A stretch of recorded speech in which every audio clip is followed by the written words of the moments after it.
Call this meeting to order. Welcome to meeting number 54 of the House of Commons Standing Committee on Government Operations and Estimates, aka the Mighty Ogo, the only committee that matters. Pursuant to the motion adopted by the committee on Wednesday, January 18, 2022, the committee is meeting on the study of the federal government consulting contracts awarded to McKinsey & Company. We have with us Minister Mendicino. I understand you have a 5-minute opening statement. Welcome to Ogo, sir. You have 5 minutes. And sorry, before you start, colleagues, we are very short of time today. I'm going to be ruthless with our time, so if you could please watch the clock so I'm not being rude and interrupting you. Thank you very much. Sorry, Minister, go ahead for 5 minutes, please. Thank you very much, Mr. Chair, and I want to begin by thanking the members of this committee for their study of this important issue. I'm joined by Erin O'Gorman, who is the president of the Canada Border Services Agency, and Ted Gallivan, who is the CBSA executive vice president. Today, I will provide an overview of the Canada Border Service Agency's operating context and its work with McKinsey. Service contracts are widely used by governments in Canada and indeed around the world. They're used to complement the work of Canada's public service, and our government is committed to making sure the public service operates in a way that best serves Canadians. L'augmentation du recours. The growth in the use of consultants in the public service is an important topic, and that is why the Prime Minister has asked my colleagues, Ministers Fortier and Jacek, to review the government's practices and conduct a review of all procurements with McKinsey & Company Canada. ASIC has written to the Office of the Procurement Ombudsman to ask for a review of the procurement processes associated with the award of contracts to McKinsey by all federal departments. Now let's turn to the agency we are here to focus on, the CBSA. The CBSA operates in a challenging and fast-paced environment. The agency manages the flow of approximately 80 million travelers per year and goods at 117 land border ports of entry, 207 airports, 213 marine facilities, and enforces more than 100 acts and regulations that keep Canadians safe. Pour assurer l'intégrité. To ensure the ongoing integrity of our borders and the safety and prosperity of our communities, the CBSA strives to be proactive, adaptive, and innovative. Large organizations do, the agency seeks outside expertise to fill knowledge gaps or to complement their own efforts. The work done by McKinsey has informed some of the largest digital and organizational renewal efforts at the CBSA. McKinsey has been paid $4,337,610 against 3 contracts since 2016. Mr. Chair, a 4th contract was ended before work began, as it was determined that this work could be performed with in-house resources, and therefore no funds were spent against it. All contracts over $10,000 are published online in the agency's proactive disclosure report protocol on a quarterly basis. The CBSA's first contract with McKinsey took place between May and October 2016. That contract value was $1.9 million, of which $1.7 million was spent. This initial contract was established to review and validate the options, risks, and impacts associated with the CBSA's Assessment and Revenue Management Project, also known as CARM. McKinsey brought global experience to augment the CBSA's operational capacity. Their expertise was used to plan for this major business transformation, which aims to reduce the burden on Canadian importers and improve revenue management for goods being imported to Canada. Fully implemented, CARM will significantly improve how the agency collects duties and taxes on imported goods. The CBSA's second contract with McKinsey was from October 2017 to October 2018, and that work was done to support analysis on border modernization. The original value of the contract was $791,000 and included the option of a one-year extension. In January 2018, the contract was amended to include additional requirements, which brought the total contract value to $1.7 million. And that contract ended in 2018 October with a total of $1.5 million spent. The third contract was established through a PSPC contract for up to $1.3 million between October 2018 and 2019. And Mr. Chair, as I said, the fourth and final contract, while it was initiated in October of 2022 for a total value of $1.9 million, there was no money spent against it. In summary, Mr. Speaker, these contracts aided the CBSA to support the independent, nonpartisan public service in fulfilling their duties, and I will be now happy to respond to any questions you may have. Thank you. Thank you, Minister. Mrs. Cusi, for 6 minutes, please. Thank you, Chair, and thank you very much, Minister, for being here today. Minister, do you believe that the work McKinsey did for the immigration and customs enforcement in the United States was a good thing?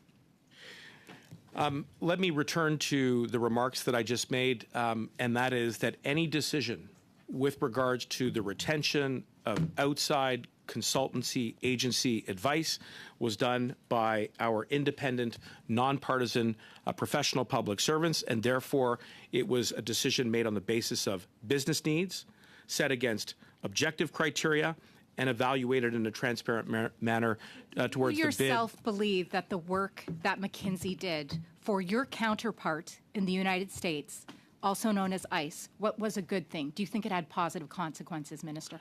Ms. Cusi, I'm here to speak today with regards to the contracts that were awarded to McKinsey by the Canada Border Services Agency. And in a very transparent manner, I have laid out those contracts, and I'm happy to take questions about them.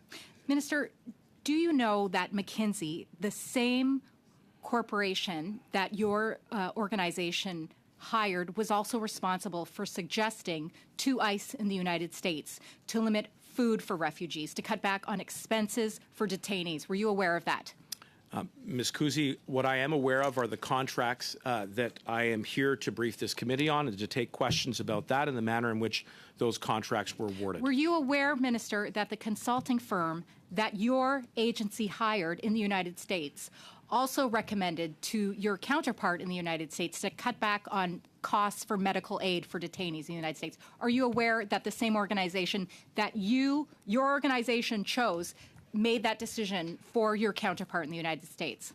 Ms. Cusi, I appreciate the question, but again, I am here to brief this committee on the contracts which were awarded to McKinsey by the independent, nonpartisan public service for the CBSA. Minister, it was your organization that hired McKinsey, an organization that also recommended to your counterpart in the United States to cut back on supervision. Are you aware of that as well, that they recommended that ICE cut back on food for detainees, for medical assistance for detainees, as well as for supervision for detainees? Are you aware of any of that? I appreciate the question, Ms. Cusi. Again, I am here to brief you and other members of the committee on the contracts that were awarded by CBSA to McKinsey, and I have laid out both the instances in which that occurred, the amounts and the timeframes, and I'm happy to take questions about that. Minister, are you also aware that a 19-month-old girl named Marie Juarez also died after being in a detainee environment as a result of the implementations of the recommendations of McKinsey to your counterpart in the U.S.? Once again, an organization that your organization hired to make recommendations. Are you aware of that? That a 19-month-old girl died? Well, naturally, I would express my condolences to that individual's family. But again, we are here to discuss the contracts that were awarded to McKinsey by the CBSA, and I have provided some detail and some substance with regards to those four contracts.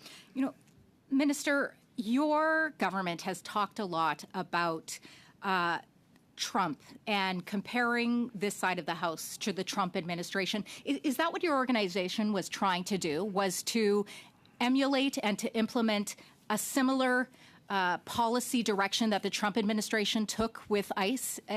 Your counterpart, the CBSA here, was that what they were trying to do? Well, the Canada Border Services Agency does issue contracts when internal resources are not able to meet the business case needs of the organization.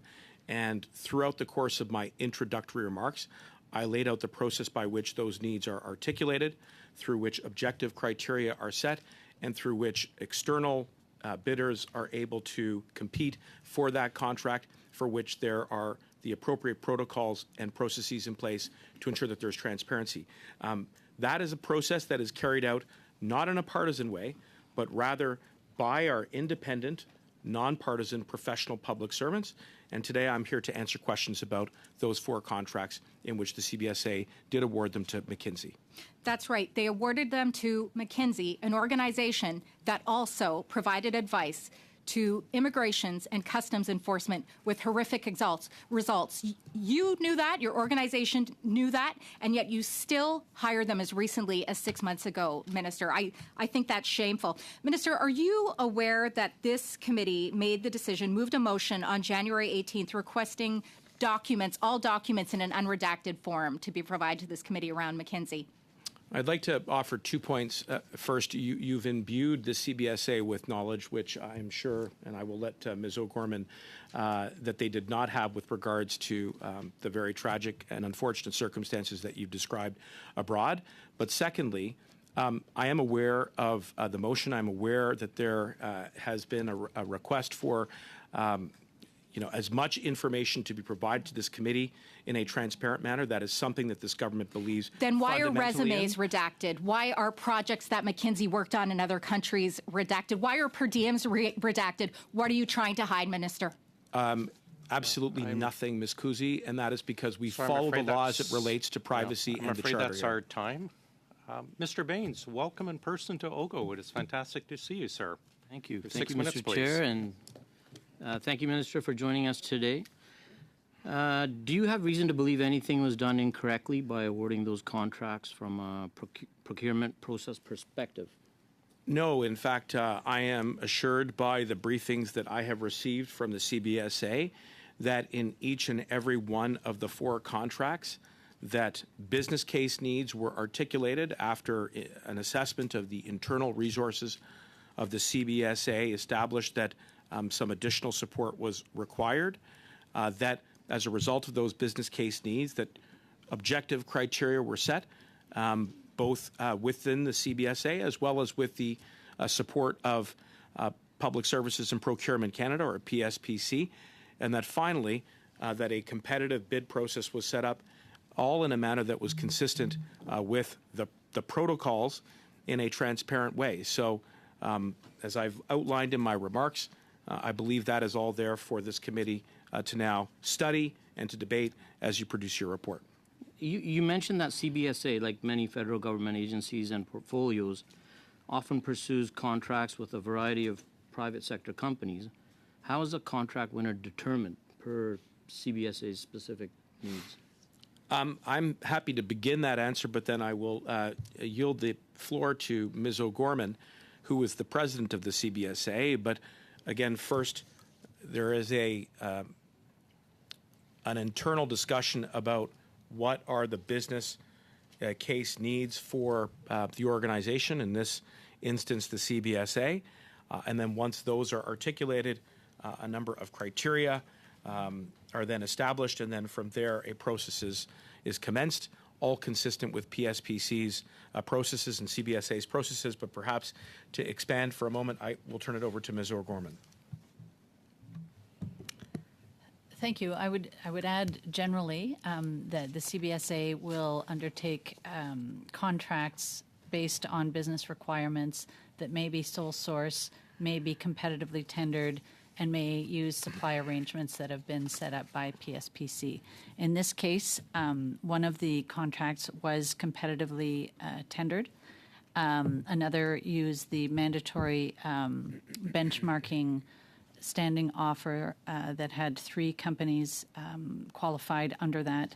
And the other 2 were national master standing offers or supply arrangements. So in other words, pre-qualified by PSPC, and CBSA drew down on those. 2 of the contracts, CBSA was a contracting authority, and for 2 of the contracts, PSPC was a contracting authority. On February 1st of this year, Dominic Barton told the committee that McKinsey never provides policy advice. They're executing what government wants to do. That's a quote. Do you agree with this statement? I can tell you that the processes by which the CBSA awards contracts are on the basis of either the operational needs or the policy priorities which are set by the government. And therefore, it is incumbent upon the CBSA to first allocate the resources that are necessary to make good on those priorities or those operational needs, and where it cannot, to then look beyond government for the additional resources or capabilities that are required to make good on them, and that is precisely what was done in the instances of the 4 contracts that I've outlined. Okay, if I can get this in. Has McKinsey made any policy recommendations to your department? No, to the best of my knowledge, but I want to ensure that Ms. O'Gorman also has an opportunity to answer that as well. The nature of the contracts that CBSA undertook with McKinsey related to transformational projects and advice. And so looking at the legacy IT systems, other countries moving towards a digital border, increasing travel volumes, increasing revenue collection, and CBSA's current posture of being not in the digital space as much as it needed to be to keep up with those pressures. So the nature of the contracts with McKinsey were of a transformational business process nature, not a policy nature.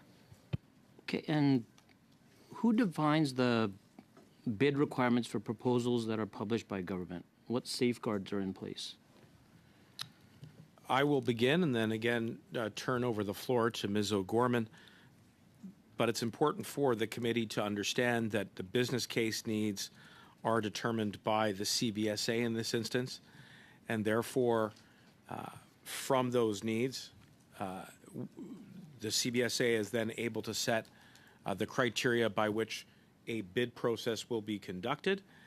And with regards to that latter stage, there is close collaboration between the CBSA and PSPC to ensure that the CBSA is following all of the appropriate policies, protocols, and procedures. And I'll turn it over to Ms. O'Gorman. So, as the minister said, CBSA set out general requirements that became a statement of work for the work that needed to be done. There was a contracting authority and a technical authority. In 2 of the cases, CBSA played both of those roles in different parts of the organization, and in 2 of the contracts, PSPC was a contracting authority. So would have received the proposal and the requirements from Thank you. That is our time. Mrs. Vinola for 6 minutes, please. Merci beaucoup. Thank you very much, Mr. Chairperson. Minister, Ms. O'Gorman, Mr. Gullivan, thank you very much for being in attendance here today. Minister, in a department, when it comes to a strategic or long-term plan, objectives to reach over the long haul, who takes the final decisions? The buck stops with whom? Thank you very much for the question, Ms. Vignola. It's a good question. Now, initially, it's the government that sets out the priorities for each and every agency under my portfolio, and when it comes to the CBSA, I have a mandate, terms of reference, that I share with the president of the CBSA, and it is then the agency that is responsible when it comes to the implementation process. I don't know whether Ms. Gorman would like to add anything. Yes, if I may just chime in. It's based on operational issues and challenges. We look at what other countries have done in relation to their borders. and the need for a more digitised platform. So it was an operational decision taken by the CBSA. Thank you. So when it comes time to determine a strategic plan, it's my understanding that the Minister, in conjunction with you, determines what the plan, its objectives and strategies will be for the upcoming years. Is that correct? Yes, it is. Minister Mendicino, if I may come back to the period when you were Minister of Immigration. Now, I imagine that there are files that have to be handed over and a sharing, a transfer of knowledge when one minister is replaced by another. Is that correct? Oui, tout à fait. Yes, indeed. I've enjoyed excellent collaboration with the new immigration minister. He's a colleague, and when he has any questions, I'm there to respond to them. Thank you very much. Unfortunately, just a couple of weeks back, most answers were, well, it wasn't me that was there at the time. So you were there at the time. So I'll ask you the questions that we asked of the new minister a couple of moments ago. When you want to bring in 500,000 new permanent residents, some from within Canada, some from abroad, when you want to bring them to Canada, what considerations need to be factored in before welcoming them to Canada? Encore une très bonne question. Again, an excellent question, Ms. Vignola. There are a number of considerations when the government determines the immigration targets. First, the needs of the economy. And that discussion is born out of a consultative process with all provinces and territories, including Quebec, with which we have an excellent relationship. Secondly, our goal is to bring families back together, family reunification. And we also have goals in terms of refugees and refugee claimants and asylum seekers. This is crucial. So there are a number of factors that are borne into consideration when it comes to immigration targets. Thank you. Well, I had hoped you would talk about the required strategic planning to bring in 500,000 new residents. When I refer to strategic planning, I'm referring to housing, not just the economy. A happy worker is one that can feed their family, but who has a roof over their heads. If they fall ill, they can get hospital and health care. Their children can be welcomed to a school that's not overcrowded. So they need money. The schools need money. The hospitals need money. There are housing needs, and that requires a long-term vision. And under that long-term vision, these are areas of provincial jurisdiction, i.e. Quebec and Canada's provinces. So just like Mackenzie and Dominic Martin said in their appearance here, first and foremost, they think of the economy, productivity, before thinking about the core needs of these 500,000 individuals. And in fact, it's 5.5% of the total population that plans. So what is the strategic plan to welcome them to Canada? Do we just say to the provinces, do your best, and then point the finger at them and say that they are incapable of managing the whole situation? But the crux of the matter is the core needs of these individuals weren't taken into account before they came to Canada. Ms. Vignola, you're right. These are important decisions in relation to our economy today and in the long term, and as well as the demographic challenges that our country faces. And that is why not only do we need to develop targets, but we need to make investments out in the field to build infrastructure, housing, public transit, and other services to facilitate the arrival of our new immigrants. And that's a job we're doing in conjunction with Quebec and all the provinces and territories. Minutes, please. Thank you. Thank you, Minister, for being here. Minister, we know Canadians get better value when programs and services are delivered by the members of the public service, not by outside consultants. That outsourcing to companies like this means less transparency, lower accountability, and the loss of institutional knowledge. That when work is outsourced, the skills and expertise leave the public service when the contract ends. So the real costs of outsourcing are much higher than the dollars and cents. We lose accountability, we erode capacity, and it hurts our ability to retain staff. So are you able to commit today to reduce your department's reliance on consulting contracts and to boost the role of professional public servants in delivering services to Canadians?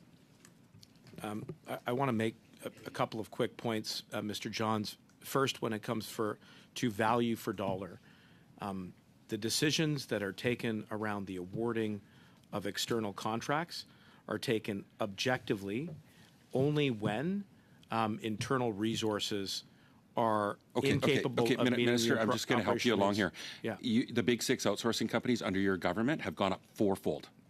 400%. They're $15 billion a year. So it's out of control. All I'm asking for today is, are you going to put an end to it? What are you going to do? Yeah, listen, Mr. Johns, I appreciate the urgency of your question. The government has committed, and you heard me say in my introductory remarks that Ministers Jacek, as well as other ministers, are undertaking a review of this, so we get not only best value for dollar, but all of the essential services that are required to deliver to Canadians. Minister, across the country, thousands of people have died from a toxic drug crisis, including young people. 2 17-year-olds died yesterday in my community of Port Alberni from a toxic drug crisis. Family members, workers, loved ones are dying because of the toxic opioids that are on our streets. Now, we learned that McKinsey and company received millions of dollars from your government, as we know. This is a company that settled on an $800 million lawsuit for their role in the opioid epidemic in the United States. What's the threshold for your government for companies that have been embroiled in scandal? And I'm not going to put it all on McKinsey, the toxic drug crisis, because your government's taking an incremental approach to this health crisis. Incrementalism kills when it comes to a health crisis. The Conservatives spread misinformation. Misinformation kills people in a deadly health crisis as well. I want to know what your threshold is. Or you're contributing to it. Point of order, Chair. Is this the gong show that's going to go on here today? Yeah, I'd invite through you, Mr. Chair, Mr. Johns, to withdraw that assertion. I was already reaching I'll for withdraw. Mike to state that. That was very. I'll withdraw. I appreciate where you're getting at, Mr. Johns, but it's Thanks. very inappropriate. Leader's not very classy either. Sorry. Sorry, Mr. Johns. Well, please. I'm getting chirped at. Okay, I'm getting chirped at. Okay, Mr. Barrett, Mr. Johns, please. We've been very Okay. working well together Chair. with this. I would ask you to please apologize, Mr. Barrett, for the comment about killing people. That's very inappropriate. I didn't appreciate. And the comment about the also conservative the being leader. chirped at while I'm trying to ask questions. Mr. I'll Johns, apologize for that comment. I will follow up to make sure that we Thank you. all respect each other's you. time. The apology but is forthcoming? please- The apology is right now, Mr. Barrett. Thank you. Please, no more of this. Please, thank you very And, much. Continue, Mr. Johns. I mean, I find it ironic that your government is investing $33 million in the substance use assistance program, and McKinsey's getting $32.5 million in contracts from your government. Do you feel that, as a public safety minister, that if there was toxic alcohol or toxic lettuce or toxic Tylenol, that it would be your job to step in and do something about it?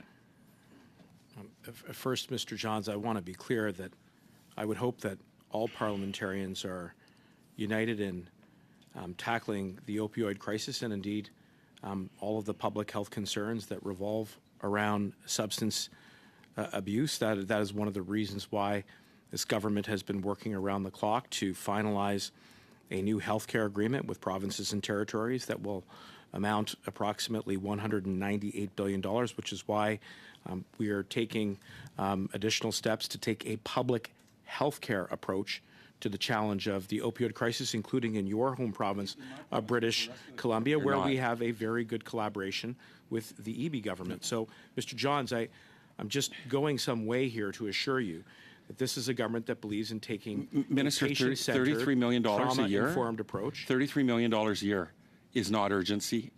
This is the leading cause of death in my province, more than homicide, motor vehicle accidents, death by suicide. You're the public safety minister. You are the public safety minister. You ignored your own expert task force on substance use that made recommendations to your government. I put it forward in a bill. You voted against it. You voted against your own expert task force. You know, there is no detox in my community. There's no treatment center in my community. I was at the Parksville Recovery Center. They're doing bake sales to keep their doors open. These 2 young boys died. I got a message from their counselor, and she said, I'm so sad and frustrated. They barely had a fighting chance, but there were moments that he did fight, and he certainly loved. When will your government fight to be there when people are ready? When will you show the love and compassion that's needed in this crisis? You are the public safety minister. We're going to fight every single day by taking the appropriate evidence-based and compassionate approach to supporting everyone who suffers from substance issues. And Mr. Johns, don't doubt it for a moment. I understand your pleas, and we will work with you. We'll work with your community. We'll work with the advocates in this space. We'll work with the government of British Columbia. We'll work with all of our provincial and territorial partners. You voted against MP Brandon Henley. He was the former chief medical health officer of the Yukon who supported my bill. You voted against your own expert. And we're doing, nonetheless, the work with the province of British Columbia to push forward with a public health care evidence-based approach to tackle this crisis around the opioid substance abuse challenges that are felt by you, your community, and right across the country. That is the commitment and the track record of this government. Yes, it's hard. Yes, it's challenging. Yes, there are real human losses and tragedies that go along with that, but we will do this work together. Okay, thank you. Mr. Paul Hoos, welcome back again. Merci. Thank you very much, Mr. Chairperson. Thank you, Minister. Now, let's talk about the contracts. In your opening statement, you said that there were 4 contracts, 3 that were brought to fruition and 1 that was stopped. Now, with respect to the current contracts, the information that we've received after an access to information request, and you can see, Minister, that everything is blacked out, the Mackenzie contracts are redacted, and no other information has been made available to us. So what we're trying to understand is the usefulness of that. Mackenzie, from 2016, has seen an explosion of contracts awarded to it. We have misgivings about this. The 2016 contract for the CBSA project or assessment and renewal management project, we'd like to understand why everything is blacked out, why we can't get this information. Has it got to do with national security or something? Well, just to clarify, it's not all the information that has been redacted. There is a redacting process that is informed by the law. And perhaps Ms. O'Gorman can elaborate on that process. But I am here, and the CBSA is here to share information with you. Well, I imagine that you're saying that with Mackenzie, with its contractual agreement with the Government of Canada, has some input when it comes to non-disclosure. So the government can't disclose the contract information. So that content hasn't been made available to us.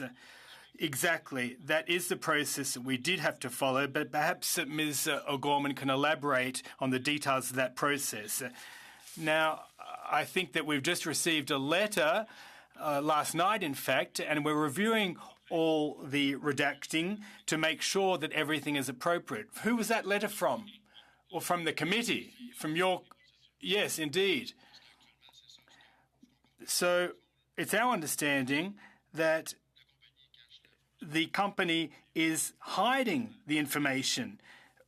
And who does the buck stop with, you or the company? We received the information last night, and we're looking over it closely. In terms of redactions, we have looked at that very closely. For example, the bid of the unsuccessful bidder in one case. per diem rates and other information that would be classified as commercial confidential. We also released names of individuals qui étaient reliés au projet. That were associated with the project, but there were other individuals that worked for the company that were not participating in our project and whose names were not going to be in the public sphere. So we looked at all the names, and those who were not included in our project were redacted. So, well, there's more than names here. There are entire paragraphs that were redacted, says Mr. Polhus. Now, the fourth contract, Minister, you said that there were three contracts that were completed, and then you stopped the fourth contract, and you said it could be done in-house. What was that contract exactly? And why couldn't the other three contracts be done in-house? What was the fourth contract? That's a good question, a fair question. The final contract was intended to start in October 2022, or rather the third contract. The fourth contract was stopped, but I'll call on my colleague to elaborate. Basically, we decided, since the project had been implemented, it was preferable to have public servants working on that file in order to optimize performance and output. And we decided that we wanted that perspective in-house, so we decided to cancel the contract. Minister, in November, I took part in the Immigration Committee, and your colleague, Minister Fraser, was there. That was the 18th of November. And I had a question about a Montreal newspaper. It referred to a number of refugee claimants whose claims were denied, and they were supposed to be deported, and we didn't know where they were being deported to. Now, Ms. Fox was there, and I got an answer this morning regarding that. There are... Can you wrap up very, very quickly, and perhaps they can get back to us? Yes, what I'd like to know is apparently there are over 51,000 persons that have claimed refugee status and had that claim denied. What is the CBSA doing in terms of the deportations? Because only a small portion have been deported to date. Can get back to us. I'm afraid we don't have time. Before we go over to Ms. Thompson, I just want to briefly interject. Ms. O'Gorman and Ms. Gallivan, the request from the committee was very clearly for unredacted. I don't think we're looking for departments to be looking at documents to redact. So again, I would just remind you that the request, order from the committee as you wish, was clearly for unredacted, and the committee does expect those. Thanks very much. Mr. Chair, just on that point, I just want to assure you and all the members of this committee that that is precisely what Ms. O'Gorman was getting at, which is that we are going over that process of redaction. There's nothing to go over. The committee requires them unredacted, and the comments that Mr. Gallivan and Ms. O'Gorman seemed to indicate they were reconsidering. There's nothing to reconsider. We do require them unredacted as the committee has requested. Thanks. Ms. Thompson, it's over to you for 5 minutes, please. Thank you, Mr. Chair, and welcome, Minister, and your two colleagues.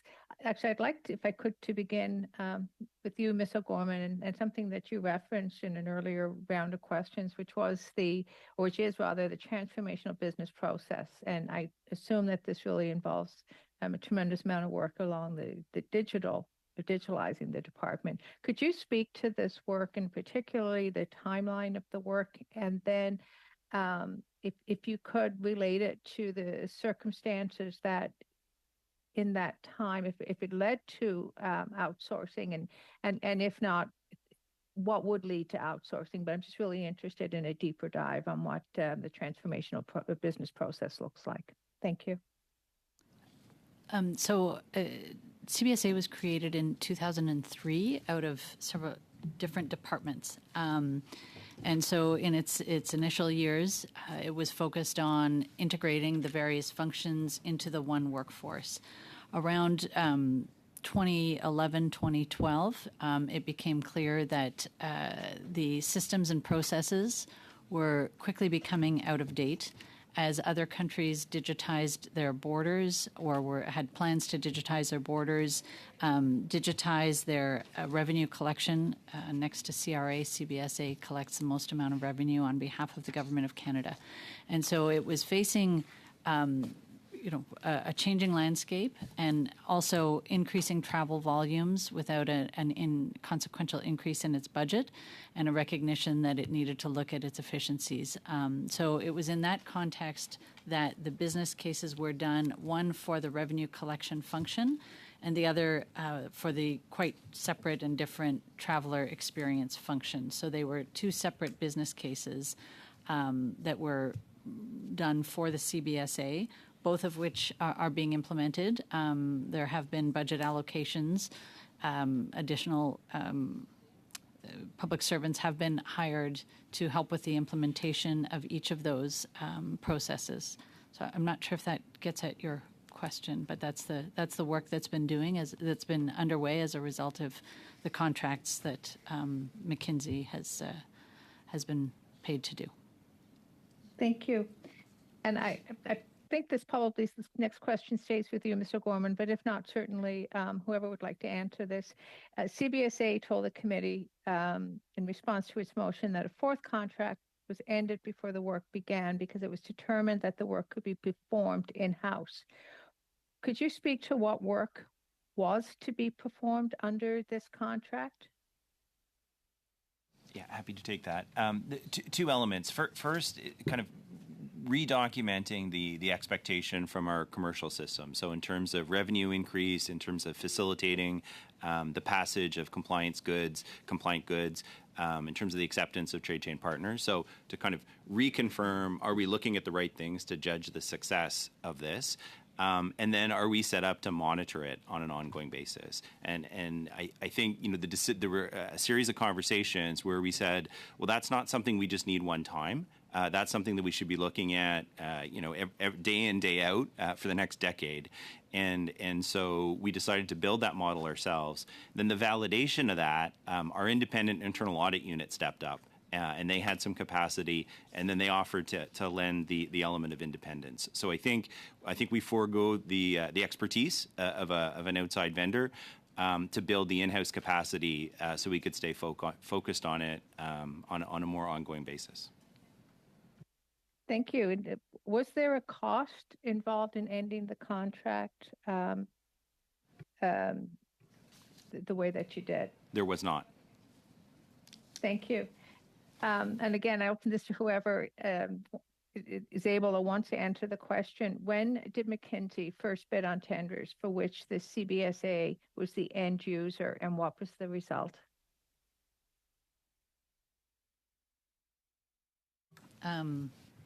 So I guess the first contract that they bid on was in 2016, and that was a contract of about 5 months. So, and that was, CBSA was the end user of that contract, and it was the business case for the digitization of the revenue collection function. Thank you. And probably time for one more quick question. When pursuing contracts, who has the final authority? Very brief answer. It depends on the level, and when we do it with PSPC, the contracting authority resides there, and when it's within CBSA, it depends on the level and the amount that the contract is valued at. Thank you, Ms. Thompson. Ms. Svinola for 2.5 minutes, please. Merci beaucoup, Monsieur. Thank you very much, Mr. Chairperson. Minister, if I understood correctly what you said earlier, 500,000 new permanent residents, that was a government decision, and entirely so, correct? Yes. And that decision followed the initiative that started in 2016, which was the very same proposal, and you thought that that was a good idea. Yes, but after consultations with our partners, with our provincial and territorial counterparts, we also discussed the issue with other partners that work in the immigration services sector that help new immigrants settle, for example. So there's a very good consultative process in place before those immigration targets are set, and that's a decision that's made by the federal government. Thank you. Well, despite that consultative process, that threshold of 500,000 new permanent residents is to improve the economy, but there are other core needs that needs to be addressed, and those core needs were not factored into that consultative process. For example, hospitals. And Quebec needs $6 billion more in terms of funding, and only a seventh of that funding has been earmarked and distributed. And I'm not even talking about funds for the future, because the population of new immigrants will get older. Is there any plan to earmark more funds in line with what the provinces and Quebec are demanding? Thank you very much for the question. We have an agreement with the Quebec government when it comes to immigration. And under that agreement, there are hundreds of millions of dollars earmarked for Quebec annually under a formula that benefits all Quebecers and new immigrants to Quebec. There are other supports and initiatives that are in place to welcome new arrivals. You referred to infrastructure needs out in the field. The public healthcare sector, for example. New immigrants, new arrivals that do have the appropriate qualifications can help us fill the skills gaps there. And that is precisely one of the reasons that we need to continue with the consultative process, yes, but also putting in place practical supports on the ground with a view to promoting the economy and to addressing our infrastructure needs. But we have to be able to welcome those immigrants, says Ms. Vignola. 5 minutes, please. Thank you. The Customs and Immigration Union estimates that there is a lack of about 3,000 border officers at CBSA. Currently, the agency only has the one college with a maximum output of 500 recruits a year. What is what's the agency's plan to fill this gap? Have you considered opening another college or other fully equipped training facilities? And I guess the other thing is I know you're often hiring retired officers on a contract basis and or student workers to perform these duties that are done by trained officers. It's not sustainable in the long term. What's your plan? Thank you for the question. I'll start and then pass over to Ms. O'Gorman, given that it is operational in nature. But I do want to, again, highlight that in the last 2 years alone, we've allocated approximately $450 million to assist with additional resources. And as to the rolling out of those funds with regards to staffing and recruitment and retention, I'll pass to Ms. O'Gorman. So a couple of things. I think we would respectfully disagree with the number, but we do share with our union colleagues and partners a desire to make sure that we are sufficiently staffed across the country, and we are currently doing so with a view to the busy summer season. We'd also say that our student BSOs become, to a large extent, our permanent workforce and are absolutely critical to CBSA. So we are always looking at opportunities on where and how to train our officers, what can be done in the regions on an ongoing basis, and to make sure that the training at the college is always as efficient as it possibly can be. No, have you received any advice, whether it be with the immigration union, whether it be CBSA employees, from McKinsey, in terms of managing staff levels at the border or within the structure of the CBSA? I believe in some of these contracts, it did look at how resources would be allocated with a view to a digital future. But there's not certainly ongoing advice from any consultants with regard to staffing levels at the front line of CBSA. Did you use McKinsey in terms of your response to the toxic drug crisis, including the pilot project in British Columbia? Just a brief answer, please. No.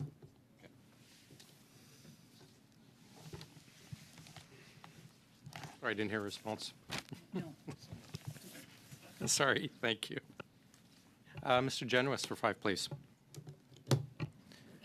Thank you, Chair. Minister, one of the major concerns that I have about McKinsey is how they intentionally work multiple sides of the same issue, serving competitors in the same commercial space, serving regulators at the same time as the clients they regulate, and even sometimes having the analysts working both sides, the same analysts.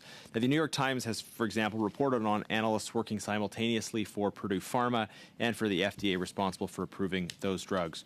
So to your areas of responsibility in the security space, I'm concerned about the possibility that McKinsey and even specific analysts at McKinsey worked for CBSA and also worked for hostile foreign actors and perhaps applied lessons that they learned in their advice to other actors.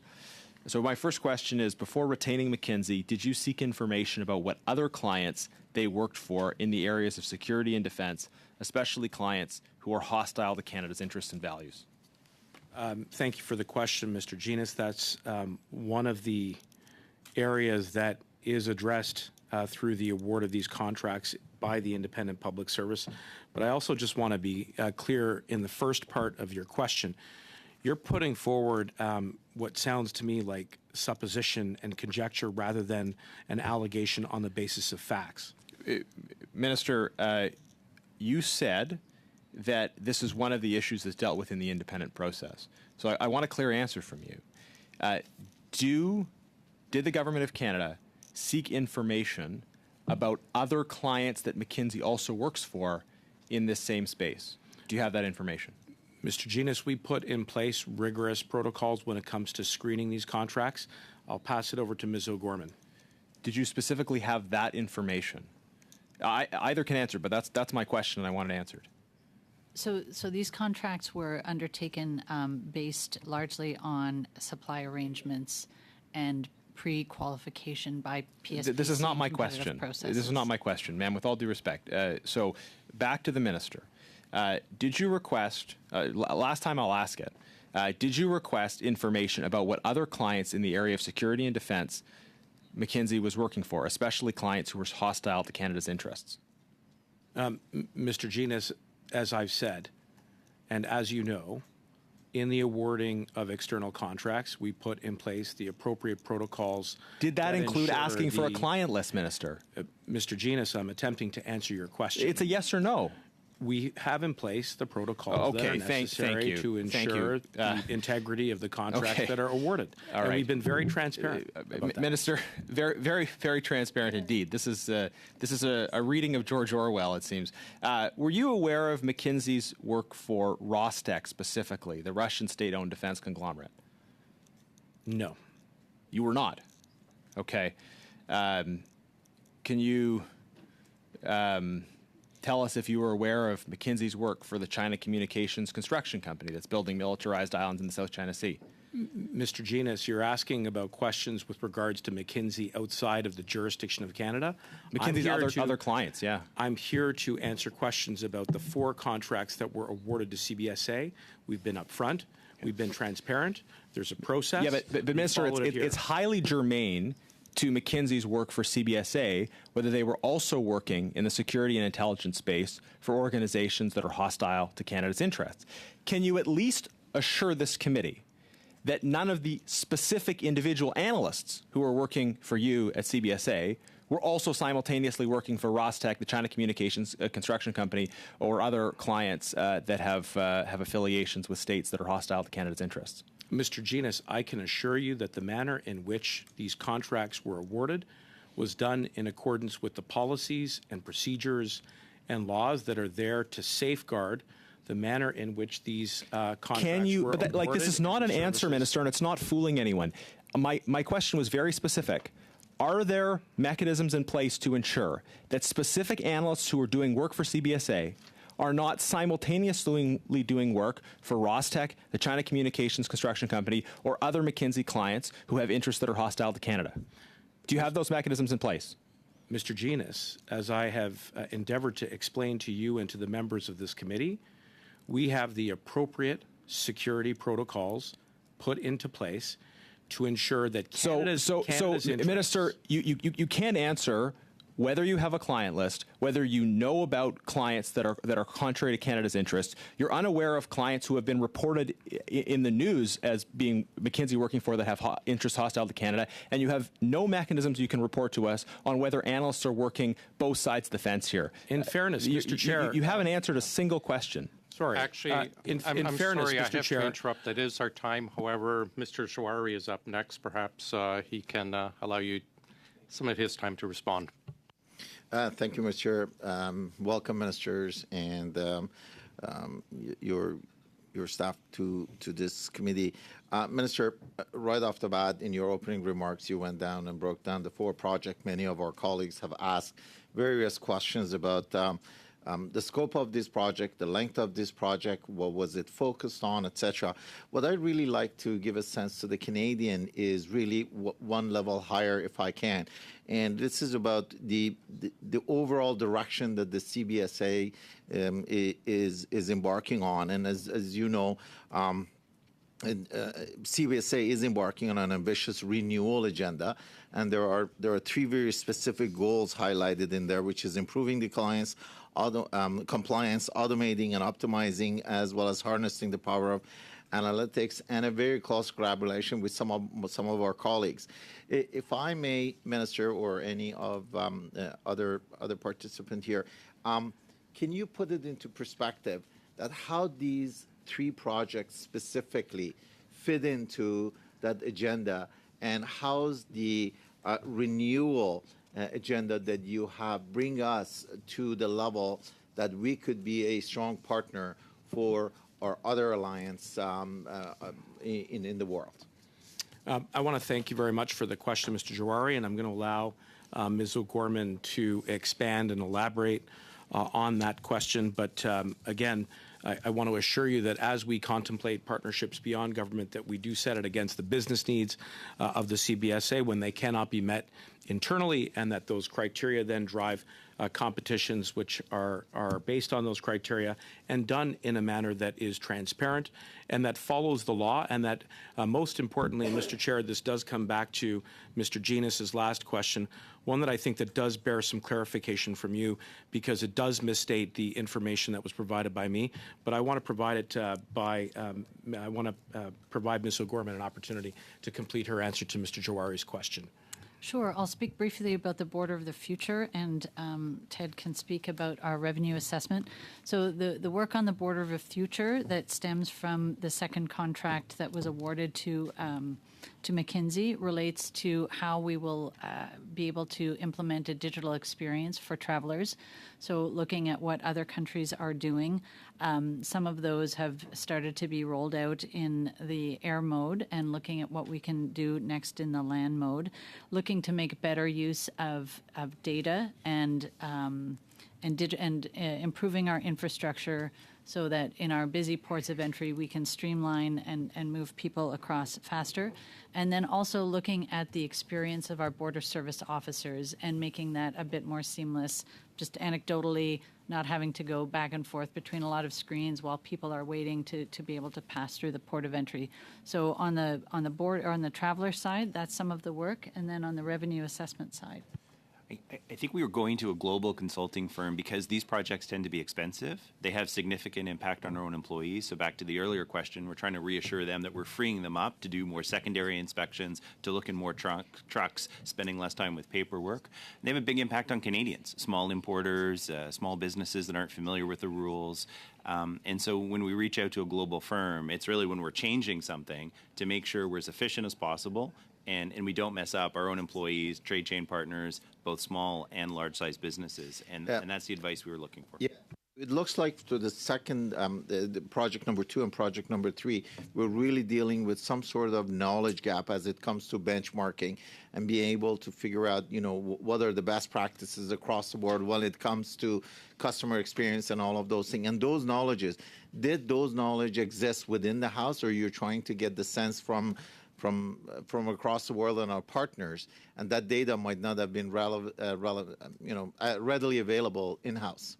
Well, again, government is notorious for red tape. That's why it's called red tape. But when we want to eliminate things down to the minimum, we have to make judgments about what we should ask, how we should ask it, how much detail do we ask it up front or after the fact.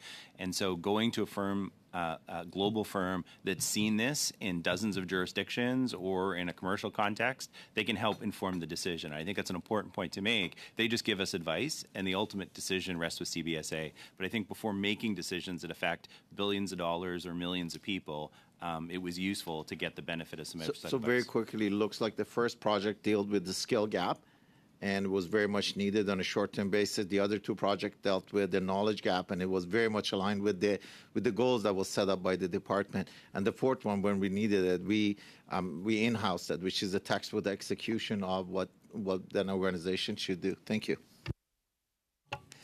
Thank you, Mr. Jawari. Mrs. Block, for 5 minutes, please.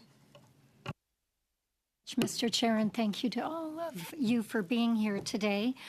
So I am going to pick up on some of the questioning of Mr. Jawari and perhaps others who have asked about this contract that was canceled. I think it's not quite as cut and dry as your answers would suggest. Of course, in a letter dated February 22nd from Ms. O'Gorman, the committee was informed in response to our motion that a fourth contract was canceled.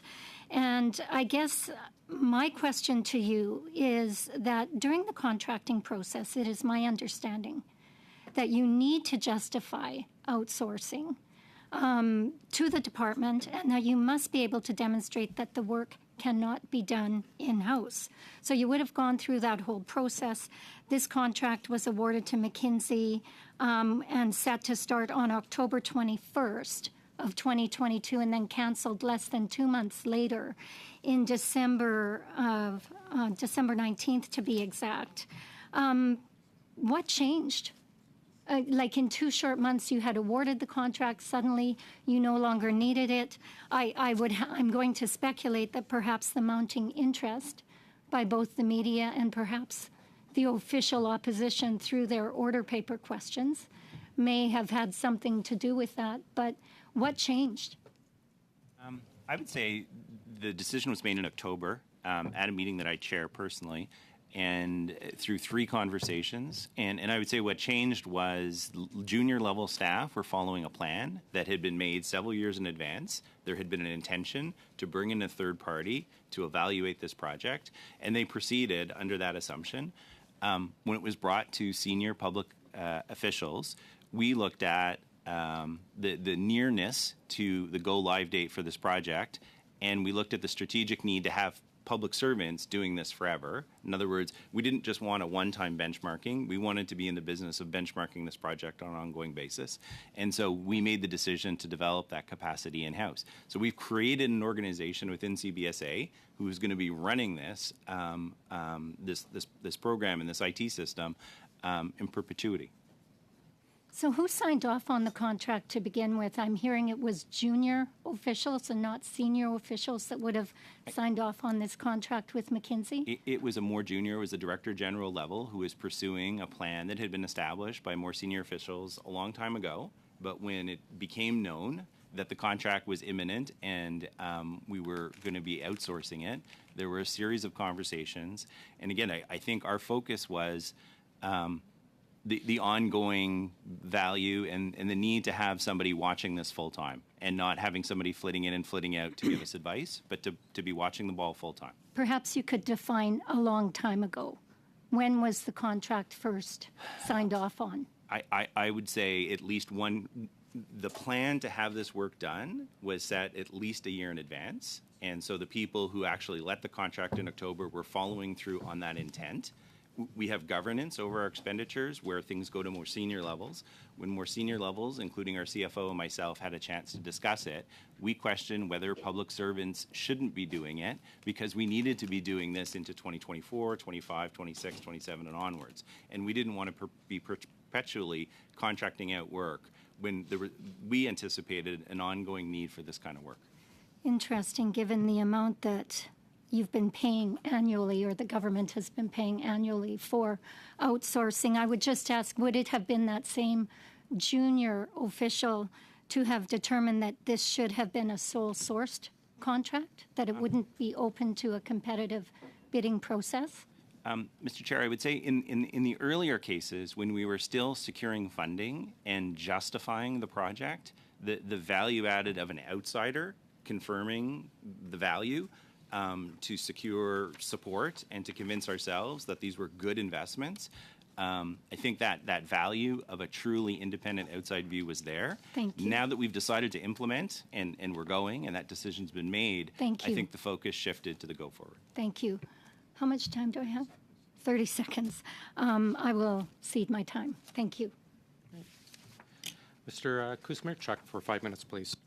Thank you, Chair, and thank you, Minister Menachino, for being here at OGO today and your testimony. And thank you so much for your regular visits to Windsor as well, too. I think you've been there 4 times the last 6 months, and really appreciate the attention that you're providing to the Ambassador Bridge, the good folks at CBSA that work there. I know you visited and toured CBSA a number of times, so thank you so much for all the attention that you're bringing to our community and that important crossing.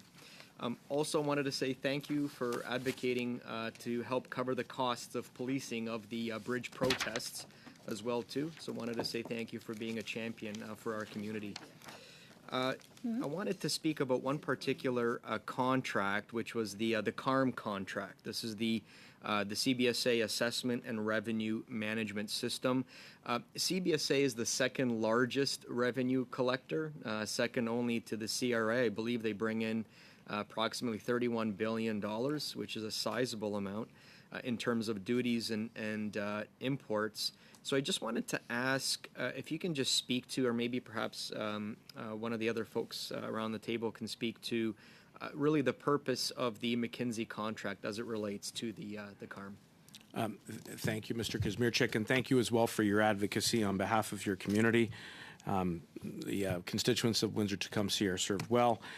With regards to the specifics of your question regarding CARM, I will turn the table over to Mr. Gallivan. Again, I think in designing this new system, we wanted to facilitate. We want to facilitate the process so small importers, casual importers, one-time importers can do it easily. At the same time, we want to have the data that can help us detect errors and clean those up. And we also want the data to audit people who are creating an unlevel playing field by deliberately breaking the rules and not paying what they should. And so in getting that calibration right, talking to somebody like McKinsey, who advise dozens of multinationals, other governments, they've seen this many times, to talk to us about how do you define those objectives and how do you kind of make the trade-offs between them. If we had a system that shut down the border and didn't let anybody through, but maximized revenue, that wouldn't be good for anybody else. There'd be no revenue to collect because it would be too onerous. And so I think it really was around that benchmarking to look at our plans and tell us whether we're hitting the sweet spot to let the compliant people through quickly and address the non-compliant people as quickly as possible.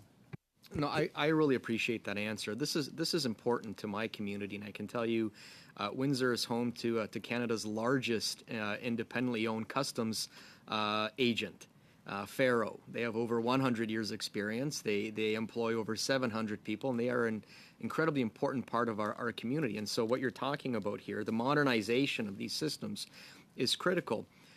Why does it make sense to bring an objective external evaluator to take a look at whether your systems are working the way they should and that you're hitting that sweet spot as you say? One really clear example is to actually go talk to businesses like that as a third party, as an independent source of the truth, and take down that feedback. You know, if I show up at CBSA and say, you know, what do you think about our CARM thing? There's a worry about the repercussions and the dynamics. And so something very simple that an outside consultant did for us in this case is seek that feedback from train chain partners directly and independently. And now they're getting, because McKinsey is such a large network, I mean, tens of thousands of employees and hundreds of countries, over 100 countries, they're also getting best practices, not just in their own backyard, but they're getting best practices further afield. Is that correct? And they're holding you to some of those best practices as well. Is that correct? Is that one of the reasons why you do seek external consultants? The large firms will have seen similar changes. They will have seen similar problems, and so they tend to know how to frame the question and how to ask the question and how to surface the situation. So I think all global large firms, government is going to them because they've done it before. And back to the value proposition between public servants and consultants, when the consultant has done it 50 times before, it's going to be a lot faster for them versus the public service having to develop even the questions. And Minister, even though, again, we're seeing increases in the use of external consultants, we're still seeing significant investments in frontline staff at CBSA. $137 million was earmarked in the fall economic statement specifically to boost frontline capacity. Can you update us a little bit on that? In about 4 seconds. Yes, those investments were made. They will contribute to additional frontline resources, which will protect the integrity of our borders. Thank you, Mr. Kusmirchuk. Mrs. Vinola for 2.5 minutes, please. Thank you very much. Earlier, Ms. O'Gorman, you referred to the redactions in line with standards. I'd invite you to compare the French and English versions. The French version refers to redactions that aren't, in fact, in the English version. And there are several pages that are quite simply unable to be read, illegible. So I don't know why this is the case. It warrants a closer look.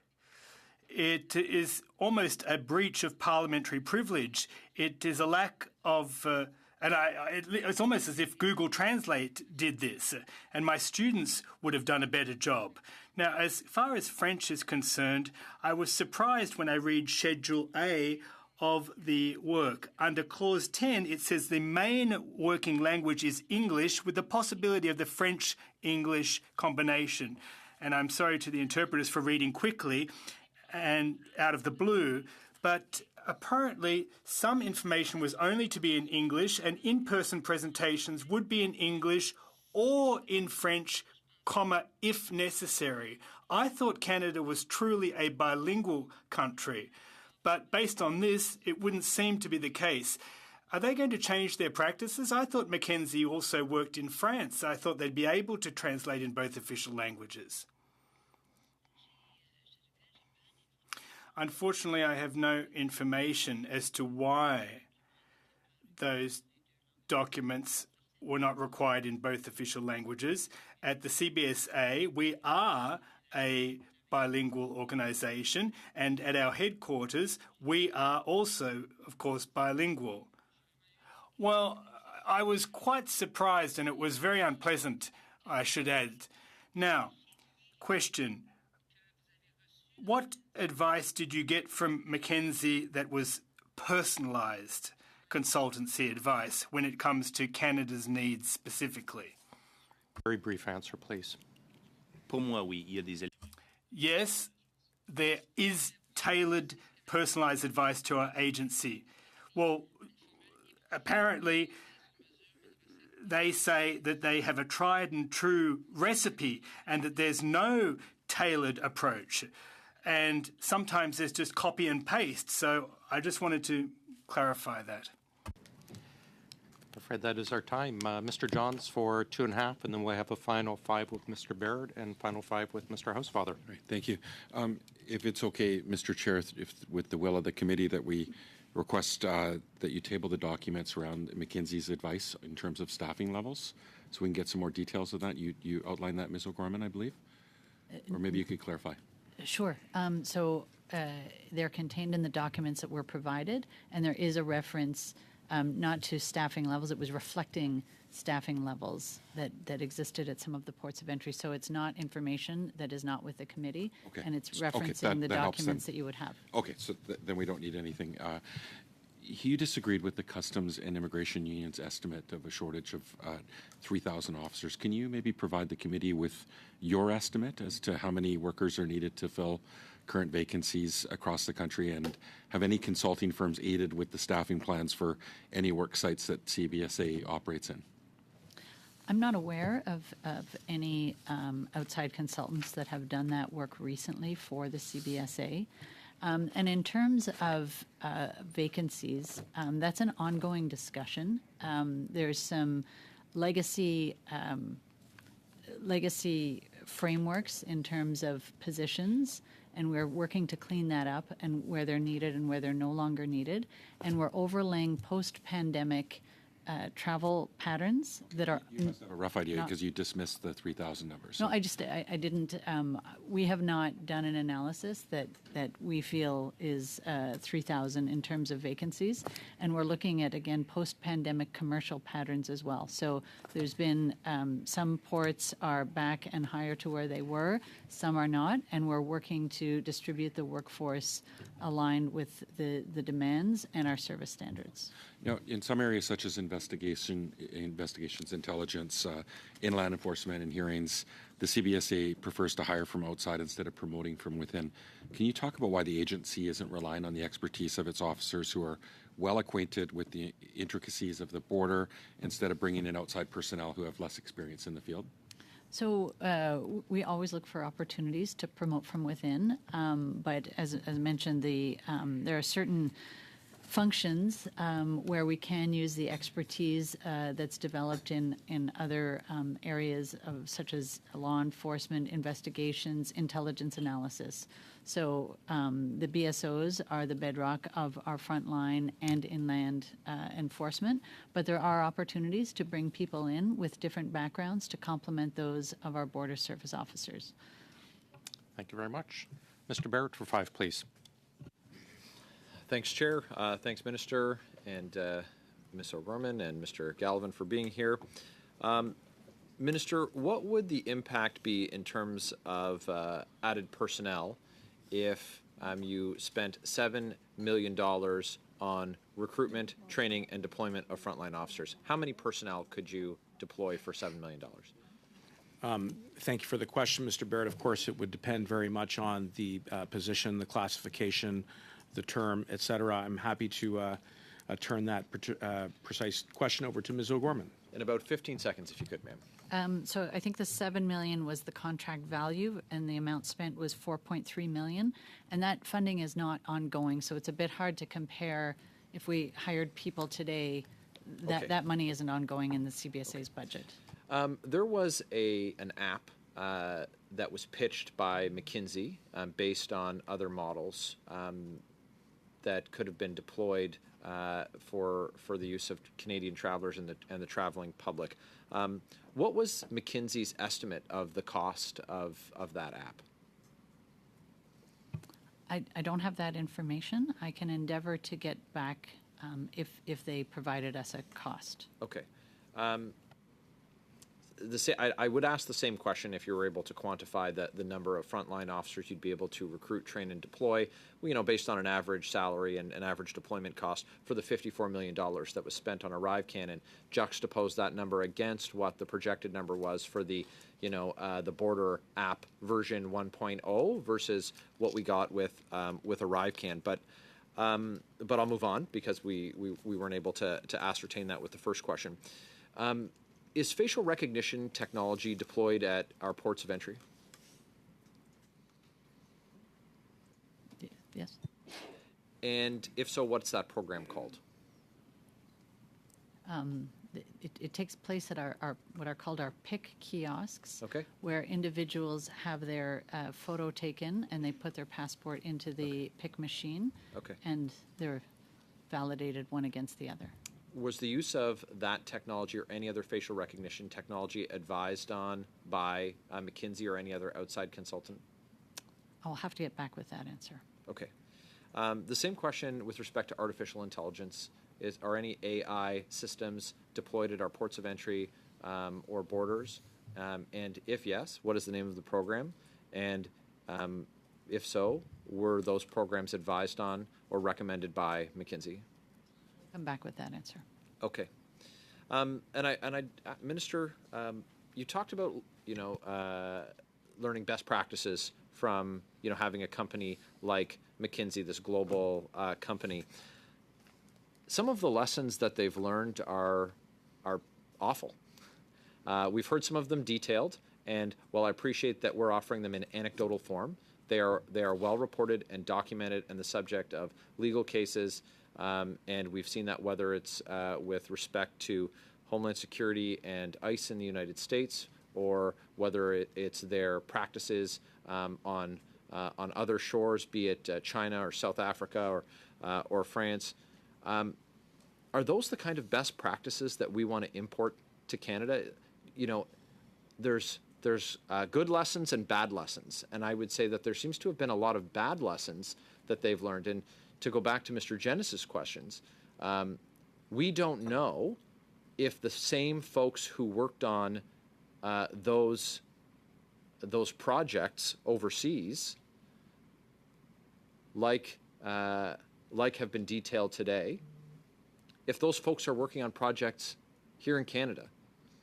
And so you mentioned that there's best practices that you get from them. I would argue that there's a downside risk to that. There's also the reputational risk to Canada, and also the policy risk of having folks who would advise to do the types of things that we've talked about today, advising on other things in Canada. So you say that you have systems in place. Well, do the systems screen out and prevent those folks who were involved with that and those bad behaviors and bad practices from being employed and deployed here in Canada? I would argue, yes, they do. And my issue with Mr. Genis was that he seemed to be operating on some assumptions for which there was no evidence. And to use your words, we don't know. More importantly, I am here to answer questions with regards to the 4 contracts that were awarded by CBSA to McKinsey. And I take your point. Minister, you don't know if those folks are involved here? To be clear, I am here to answer the questions that this committee has a mandate and a scope to study around the CBSA contracts awarded to McKinsey. We've been very upfront with you about the details of those contracts, and yes, we do have the screening protocols in place to ensure that as those contracts are awarded, they are done so with integrity, ensuring the protection of our systems at the border. And yes, of course, we embrace this committee study, and we'll continue to have an important conversation about how we do that work. That is our time. Mr. Housefather, please. Thank you. Thank you very much, Minister. Thank you very much, Ms. O'Gorman and Mr. Gallivan, for being here today. Mr. Minister, in your past life, you were a prosecutor, right? Yes. You were not a contract lawyer who delved into the intricacies of multinational contracts, right? I was a federal prosecutor for about a decade. Then afterwards, I practiced privately, and my area of expertise remained criminal, some labor, personal employment as well. And Ms. O'Gorman, you served with distinction at Privy Council and Treasury Board and Public Safety. You were also not a contract lawyer, right? No. The answer was no, Mr. Chair. Yeah, couldn't hear. So basically, if we wanted to ask you questions about what was in these contracts, or what, for example, whether certain clauses required certain things, such as the list of clients or what the security process was, you would not be the best equipped to answer that, correct?